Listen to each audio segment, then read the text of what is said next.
একবার ভাবুন তো, আপনি অসুস্থ। আপনার জীবনে সবচেয়ে খারাপ সময় চলছে। সবাই ব্যস্ত। কেউ সময় দিতে পারছে না। হঠাৎ আপনার মনে প্রশ্ন জাগল, আমার আপন আসলে তাহলে কে? স্বামী, সন্তান, বন্ধু, আত্মীয়, নাকি কেউ না? চলুন আজ একটি গল্প শুনব। এটি শুধু গল্প নয়, এটি মা সারদা দেবীর জীবনের এক বাস্তব ঘটনা। এক ভক্ত একদিন মাকে এই প্রশ্নটাই করেছিলেন, মা, আসলে কে আপন? মায়ের উত্তর শুনে তিনি কেঁদে ফেলেছিলেন। আর সেই উত্তর শুনে আজও হাজার মানুষ জীবনে দিশা খুঁজে পান। আজ আমরা শুনব সেই গল্প আর জানব জীবনের সবচেয়ে কঠিন সত্য। ঠাকুর শ্রী রামকৃষ্ণ দেব বলতেন, যেদিন মানুষ বুঝবে ঈশ্বরই একমাত্র ভরসা, একমাত্র আশ্রয়, সেদিন তার দুঃখ শেষ হবে। কিন্তু এই সত্য আমরা বুঝি কখন?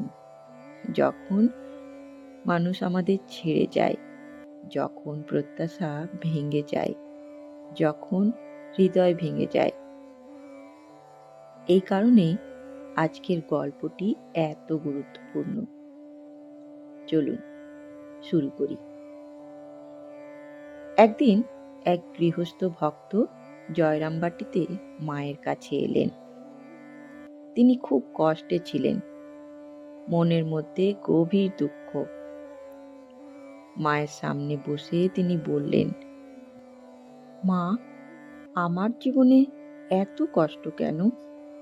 আমি তো সবার জন্য করি, তবু কেউ আমার জন্য নেই কেন মা? মা চুপ করে শুনছিলেন। ভক্ত আবার বললেন, মা, আমি কাকে আপন ভাবব? এই প্রশ্নটি শুনে মা কিছুক্ষণ নীরব থাকলেন। তারপর খুব শান্ত কণ্ঠে বললেন, দেখ, কেউ তোমার আপন নয়। এই জগতে একমাত্র ঈশ্বরই তোমার আপন। ভক্ত অবাক হয়ে গেলেন। তিনি বললেন, মা, আমার পরিবারও নয়? মা ধীরে ধীরে বললেন, আজ আছে, কাল নেই। এই সংসার ক্ষণস্থায়ী। যাকে তুমি আপন ভাবছ, সময় এলে সে দূরে সরে যাবে। মা বললেন, সংসারে সম্পর্ক আছে, দায়িত্ব আছে, কিন্তু স্থায়ী আশ্রয় নেই। এই কথাটি শুনে ভক্তের চোখে জল, কারণ তিনি নিজের জীবনের সত্য বুঝতে শুরু করেছিলেন। আমরা কি এই সত্য মানতে পারি?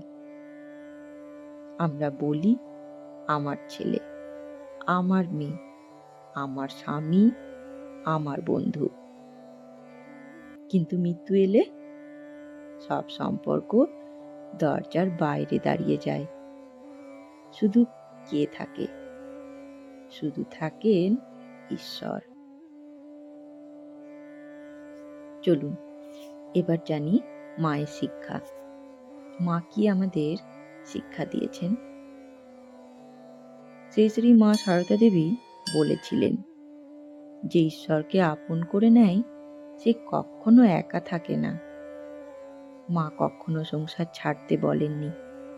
তিনি বলেছিলেন, সংসারে থাকো, দায়িত্ব পালন করো, কিন্তু আসক্তি ছাড়ো। মানুষকে ভালোবাসো, কিন্তু ভরসা রাখো ঈশ্বরে। কারণ মানুষ বদলাতে পারে, সময় বদলাতে পারে, কিন্তু ঈশ্বর কখনো বদলান না। আপনি কি ঈশ্বরকে নিজের আপন মনে করেন? কমেন্টে জানাবেন। এবার চলুন মায়ের এই শিক্ষা বাস্তব জীবনে আমরা কিভাবে প্রয়োগ করব তা জেনে নেওয়া যাক। যখন কেউ কষ্ট দেয় ভেঙে পড়বেন না। যখন কেউ ছেড়ে যায় শেষ ভাববেন না। যখন কেউ বুঝতে পারে না একা ভাববেন না। মনে রাখবেন ঈশ্বর আপনার পাশে আছেন। ঠাকুর বলতেন, মানুষে ভরসা করলে কষ্ট পেতে হবে। শ্রী শ্রী মা সারদা দেবী প্রায় বলতেন, আমি আছি তোমাদের সঙ্গে। এই একটি বাক্যের ভেতরেই লুকিয়ে আছে অসীম আশ্রয়। ভাবুন তো, যখন কেউ আপনার কথা শোনে না, যখন নিজের মানুষরাও ব্যস্ত হয়ে যায়, যখন ভেঙে যায় মন আর কাউকে বলার মতো কেউ থাকে না, ঠিক তখনই একজন মা আছেন, যিনি আপনাকে বিচার করেন না, দূরে ঠেলেন না, কখনো ছেড়ে যান না। মানুষের ভালোবাসা শর্তে বাঁধা হতে পারে, কিন্তু মায়ের ভালোবাসা নিঃশর্ত। যে হৃদয় থেকে একবার ডাকবে মা, সে কখনো একা থাকবে না। এই অনুভূতি যদি সত্যি হৃদয়ে জাগে, তাহলে জীবনের সব ভয় ধীরে ধীরে মুছে যায়। তাই বন্ধুগণ, যখনই মন খারাপ হবে, যখন মনে হবে আমি একা, আমার আপন কে, এই প্রশ্ন মনে জাগবে, তখন শুধু একবার চোখ বন্ধ করে বলবেন, মা তুমি আছো তো? বিশ্বাস করুন, এই কথাটি ডাকাই হৃদয়কে শক্ত করে দেয়। কারণ এই পৃথিবীতে সম্পর্ক বদলায়, মানুষ বদলায়, সময় বদলায়, কিন্তু মায়ের আশ্রয় কখনো বদলায় না। আজ ঘুমোতে যাওয়ার আগে একবার শুধু মনে মনে বলুন, মা আমাকে ছেড়ে যেও না। দেখবেন মনটা হালকা হয়ে গেছে। আপনি কি কখনো অনুভব করেছেন কঠিন সময়ে অদৃশ্যভাবে কেউ আপনাকে আগলে রেখেছে? তাহলে কমেন্টে জানাবেন, আমি অপেক্ষায় থাকব। ভিডিওটি ভালো লাগলে অবশ্যই একটি লাইক করে বন্ধু ও আত্মীয় স্বজনদের সাথে শেয়ার করতে ভুলবেন না। ধন্যবাদ। ভালো থাকবেন। জয় ঠাকুর, জয় মা, জয় স্বামীজি।